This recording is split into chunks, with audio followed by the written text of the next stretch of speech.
Chicken gravy ఇలా చేసుకుంటే దేనిలోకి perfect గా ఉండదు చెప్పండి. అన్నిటిలోకి పర్ఫెక్ట్ గా ఉంటుంది. రైస్ లోకి, చపాతీలోకి, పూరిలోకి దేనిలో వేసుకున్నా పర్ఫెక్ట్ గా ఉంటుంది. అలాగే చికెన్ టేస్ట్ కూడా చాలా బాగుంటుంది. మీరు ఇలా సర్వ్ చేసుకొని తినేయటమే, టేస్ట్ కోసం కూడా ఆలోచించవసరం లేదు. అంత టేస్టీగా ఉంటుంది. సింపుల్ గా ఎలా చేయాలో ఇప్పుడు చూపించేస్తాను.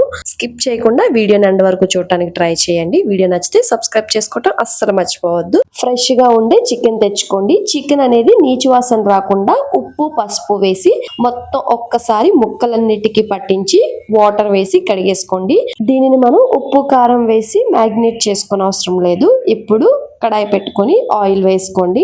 ఆయిల్ కొంచెం ఎక్కువగానే పడుతుంది ఈ గ్రేవీకి. ఆ తర్వాత పచ్చిమిర్చి ఇలా చీల్చుకొని 4 లేదా 5 పచ్చిమిర్చి వేసుకోండి. అలాగే ఫ్రెష్ గా ఉండే కరివేపాకు వేసుకోండి. ఖచ్చితంగా ఈ చికెన్ గ్రేవీకి కరివేపాకు వేసుకోవాల్సిందే. దీని వల్లే మొత్తం టేస్ట్ ఉంటుంది. బాగా ఫ్రై చేసుకొని ఆనియన్స్ వేసుకోండి. ఆనియన్స్ అనేవి 2 మీడియం సైజ్ తీసుకుంటే సరిపోతుంది. ఆనియన్స్ ఎక్కువగా వేసుకున్నా కూడా స్వీట్ వస్తుంది కర్రీ. అందుకని 2 మీడియం సైజ్ ఆనియన్స్ తీసుకుని సన్నగా తరుక్కుని వేసుకోండి. అవి మంచిగా ఫ్రై చేసుకోవాలి ఆయిల్లో.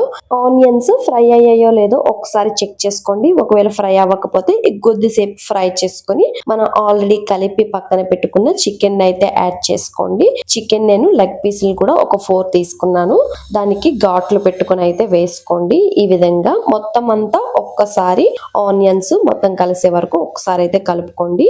ఈ టైంలో వెంటనే దంచుకున్న అల్లం వెల్లుల్లి పేస్ట్ యాడ్ చేసుకోండి. 2 స్పూన్ల వరకు యాడ్ చేయండి. మీకు కొంచెం ఘాటు కావాలి అని అంటే 3 స్పూన్ల వరకు యాడ్ చేసుకోండి. అల్లం వెల్లుల్లి పేస్ట్ చికెన్ ముక్కలకి మొత్తం పట్టి పచ్చివాసన పోయేంత వరకు ఫ్రై చేసుకుని ఆ తర్వాత మూత పెట్టి కుక్ చేసుకోండి. సుమారుగా 15 నిమిషాలు పడుతుంది. అవి మంచిగా ఆయిల్ పైకి తేలేంత వరకు కుక్ అవ్వాలంటే. ఆ తర్వాత ధనియాలు, జీరా, గసగసాలు వేసుకోండి. అలాగే కొంచెం జీడిపప్పు కూడా వేసుకోండి. 5 లేదా 10 వేసుకోండి. అలాగే లవంగాలు, యాలకులు, అనాస పువ్వు, అలాగే ఎండు కొబ్బరి కూడా యాడ్ చేసుకోండి. ఇవన్నీ యాడ్ చేసుకోవటం వల్ల గ్రేవీ అనేది ఎక్కువగా వస్తుంది. ఫస్ట్ మెత్తటి పొడిలా చేసుకుని ఆ తర్వాత వాటర్ వేసుకుని ఫైన్ గా పేస్ట్ లా అయితే చేసుకోండి. ఇలా వాటర్ చికెన్ లోకి పైకి తేలేంత వరకు కుక్ చేసుకొని దానిలో వాటర్ అంతా ఇంకిపోయి ఆయిల్ పైకి తేలేంత వరకు మళ్ళీ కుక్ చేసుకోవాలి. ఈ టైంలో కొంచెం కారం, ఉప్పు యాడ్ చేసుకోండి. కారం అనేది కొంచెం ఎక్కువగానే యాడ్ చేసుకోండి. కొంచెం మనం గ్రేవీ పల్చగా పెడతాం కాబట్టి కారం ఎక్కువ ఉంటేనే స్పైసీగా తగులుతుంది. ఆ తర్వాత దీనిలోకి మనం ఆల్రెడీ పేస్ట్ చేసుకున్న మసాలాను కూడా యాడ్ చేసుకొని ఒక్కసారి మొత్తం అంతా కలిసే వరకు ఒక్కసారి అయితే కలుపుకోండి.